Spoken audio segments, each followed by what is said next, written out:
मनसेचे वाशिमचे जिल्हाध्यक्षांसह 5 कार्यकर्त्यांच्या विरोधात स्वर्गीय गोविंदराव देशपांडे कॉलेज ऑफ नर्सिंगच्या प्राचार्यांनी गुन्हा दाखल केलाय। खंडणी मागितल्याचाही त्यांनी आरोप केलाय।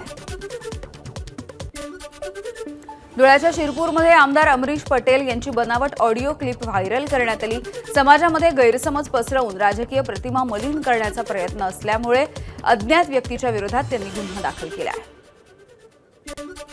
पुण्यामधील विषारी दारू प्रकरणामध्ये राज्य गुन्हे अन्वेषण विभागाची मोठी कारवाई। मुख्य आरोपी दत्ता उर्फ भाऊ भिवराव लोंढे याच्यासोबत संपूर्ण टोळीवरती मकोकाच्या अंतर्गत कारवाई। बाबा सिद्दीकी हत्या प्रकरणामध्ये विशेष मकोका न्यायालयाचे मुंबई गुन्हे शाखेला फटकार। अनमोल बिष्णोईच्या कोठडीच्या संदर्भातल्या आदेशाची अंमलबजावणी न केल्याप्रकरणी कारणे दाखवा नोटीस। एसीपी आणि तपास अधिकाऱ्यांच्या विरोधात अवमान कारवाईचा इशारा। भाजपाचे आमदार मिहिर कोटेचा यांची मुलुंड पोलीस ठाण्यामध्ये तक्रार। मुलुंडमधील डीपी रस्ता चोरीला गेल्याची तक्रार करत हा रस्ताच शोधून काढण्याची त्यांनी मागणी केली आहे। नाशिक शहरामध्ये सकाळी 2 वेळेला भूकंपाचे धक्के जाणवलेले आहेत। गेल्या काही दिवसांपासून नाशिक आणि पालघर भागामध्ये हे भूकंपाचे धक्के जाणवतात, त्यामुळे नागरिकांमध्ये भीतीचं वातावरण आहे। मुंबईतल्या गोरेगावच्या मोतीलाल नगर परिसरामध्ये फेरीवाल्यांच्या 2 गटामध्ये तुफान राडा झाला। लल्लू आणि बिलगुल या गटांमध्ये हा वाद झाल्याची माहिती आहे। फेरीवाल्यांवरती तात्काळ कारवाई करण्याची नागरिकांची मागणी आहे। मुंबईत विक्रोळीतल्या राहुल नगर परिसरामध्ये कौटुंबिक वादामधून 2 जणांची हत्या करण्यात आली, तर 2 जण गंभीररित्या जखमी झालेत। विश्वकर्मा कुटुंबामध्ये लहान भावानं मोठ्या भावाच्या कुटुंबावरती चाकून हल्ला केलाय। हल्ल्यामध्ये 40 वर्षीय मोठा भाऊ आणि 14 वर्षाच्या पुतण्याचा मृत्यू झालाय। सांगलीतल्या आटपाडीमध्ये अल्पवयीन नातवानं आपल्या मित्रांसह आजीचे दागिने लुटले।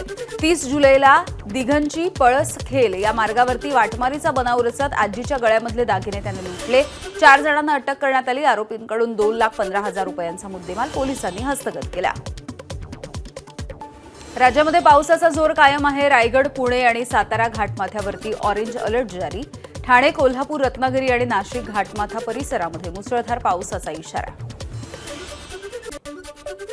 तळकोकणामध्ये दमदार पावसाची हजेरी। सिंधुदुर्गामधल्या नद्या दुथडी भरून वाहत आहेत। धरणांमधला पाणीसाठा 80% जिल्ह्यामध्ये अद्याप सरासरी 35% इतकी पावसाची तूट कायम। धुळ्यामधील लळिंग धबधबा पावसामुळे पुन्हा एकदा ओसंडून वाहू लागला। हिरवाईनं नटलेल्या निसर्गाचा आनंद घेण्यासाठी पर्यटकांची मोठी गर्दी। लळिंग कुरण परिसरामधल्या निसर्ग सौंदर्याची पर्यटकांना भुरळ पडली आहे। धुळ्याच्या शिरपूर तालुक्यामध्ये तापीच्या बॅकवॉटरचा शेतकऱ्यांना मोठा फटका। कापूस, मका, सोयाबीन आणि बाजरीची पिकं पाण्याखाली।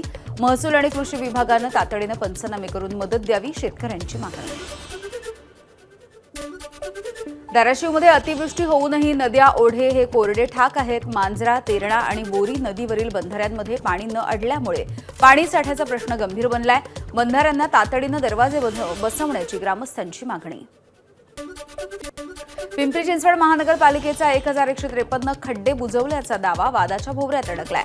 डांबराच्या ऐवजी मुरुम, माती आणि खडी टाकून डागडुजी केल्याचा आरोप आहे। तर पावसामध्ये पुन्हा खड्डे उघडे पडले तर अपघात होण्याची भीती आहे।